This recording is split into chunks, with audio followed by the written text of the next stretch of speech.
Reinstituting a gold standard is bound to happen eventually. It is an excellent method of determining worth. Wow, that's a brilliant approach to creating a currency. Accordingly, we shall return to a gold standard. I believe that a combination of a gold standard and a fixed gold to silver ratio would allow us to use precious metals as money once again. This could be in the form of gold backs that you could exchange and carry in your wallet, or silver coins and gold coins. However, with the help of modern technologies, and perhaps blockchain technology, it is possible to transfer a great deal of precious metals. It is possible to provide evidence of lawful possession of a certain quantity of precious metal. In my opinion, a return to the gold standard is very probable. The question is not even conditional. This is a question of when. You should ask this question when. That is a question I am unable to answer. But I suppose that's just my opinion, based on my observations of how our present monetary system is wreaking havoc on the planet. Therefore, it isn't a European or American issue. It's an issue on a global scale. The consequences of dishonesty and greed are plain to observe. Plus, there's gold. Re-establishing the gold standard will immediately put an end to cheating and its societal and cultural impacts, as I detail in my book, Chaos Without Gold. I would certainly speculate on the outcome if I knew the solution. However, topics such as the gold to silver ratio are within my expertise. The one that is created or derived from the earth is the one that is mined 8 or 9 times, isn't it? Silver would be priced far more than it is now if this amount were used to determine the true value of gold and silver. Also, silver is a precious metal. However, its little corrosion is what most people refer to as its semi-preciousness. However, due to its extremely minute consumption, there are garbage piles worldwide that contain hundreds of millions of ounces of silver combined. In addition, a price increase of at least tenfold would be required for urban mining to be feasible. Okay? Consider the gradual degeneration of objects as time passes. Silver, being a scarce and precious metal, deteriorates rapidly. Consider the potential for manipulation as well. Just a few days ago, someone on Reddit may have created an article claiming that 500 million ounces were dumped all at once. And those patterns aren't new to me, are they? This kind of manipulation is clearly occurring on a massive basis, as we have recently learned. After thinking about it all, I've decided that I just do not want to do price forecasts. How much it will cost is something I don't know. What I do know is that anything with a finite lifespan will eventually break. That being said, things will break.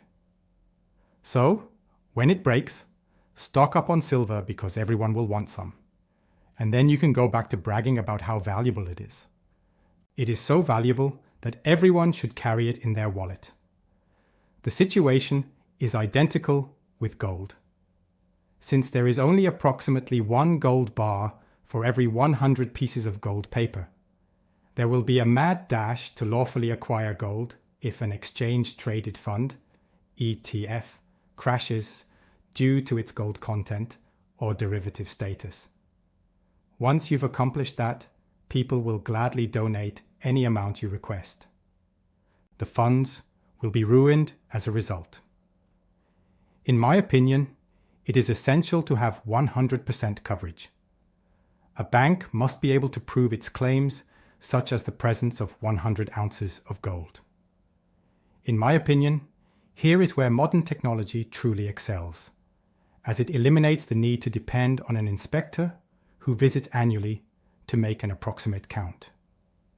You can utilize one of these emerging technologies, like blockchain or video surveillance, to guarantee that all of the actual gold is distributed to the correct individuals. We also use technology that allows us to legally swap ownership of that expensive metal every day, as you might imagine. Republic is the sole business that offers this service. That is, I think these technologies will play a significant role in the future, or at least be useful in the event that we establish a new benchmark. Finding a method to compare silver and gold follows. Obviously, you could just let it float and see what happens.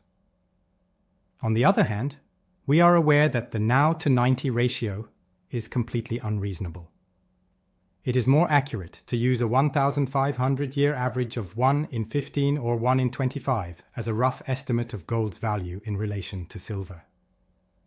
To get things rolling, our turnover is astronomical. Indeed, it is. The reliability of this has allowed me to say it for a while, but the rate of acceleration is also increasing. Assume that our first quarter this year is similar to our first quarter last year, with a plus of 10%.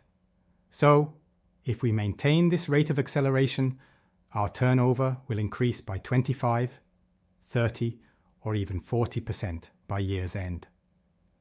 Conversely, the rate of purchase of precious metals by residents of the Gold Republic is known as turnover. Holy cow.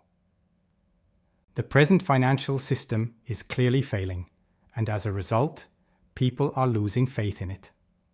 As far as I'm concerned, this is directly related to the current cultural and social climate. Evidently, it was unsuccessful. The fact that it isn't working will be obvious. With the exception of a small number of individuals who have been brainwashed or simply do not give a damn.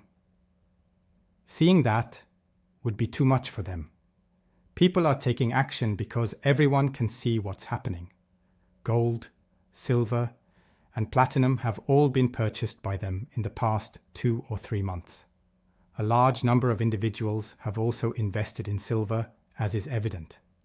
There has been a 40 to 45% increase in just 2 months. That's why precious metals are becoming increasingly popular, and people are buying them at a rapid pace. These are 3 things to keep in mind when you invest in precious metals. First things first. Only invest funds that you can afford to keep for the foreseeable future. While refers to years, not weeks or months. To rephrase, it is important to be aware that the price of gold has increased by 10% per kilogram over the past 25 years if you intend to purchase gold in such form. The case with silver is identical as well. Due to the fact that it is genuine and the expense of investing, it is always slightly more expensive than purchasing an ETF. However, an ETF is not a good investment because all of your money is at risk if it fails. Keep in mind that you should invest funds that will not be required for some time. My second point is that I see this as an investment for the future. Instead of planning for your own mortality when you make this long-term investment, focus on the generations to come and how you may ensure their financial security. Reason being, this is most effectively achieved by investing in precious metals like gold and silver. Nothing beats gold and silver for creating riches that will last. Thus, consider the generations to come. Doing so will alter your perspective. Consider your offspring and future generations rather than yourself. It's quite okay to do so. My third point is that you should give serious consideration to the dollar cost average. Obviously, if you are short on silver, you should stock up on gold. The purchase of silver is necessary. Quantity purchased is irrelevant. It is essential that you invest.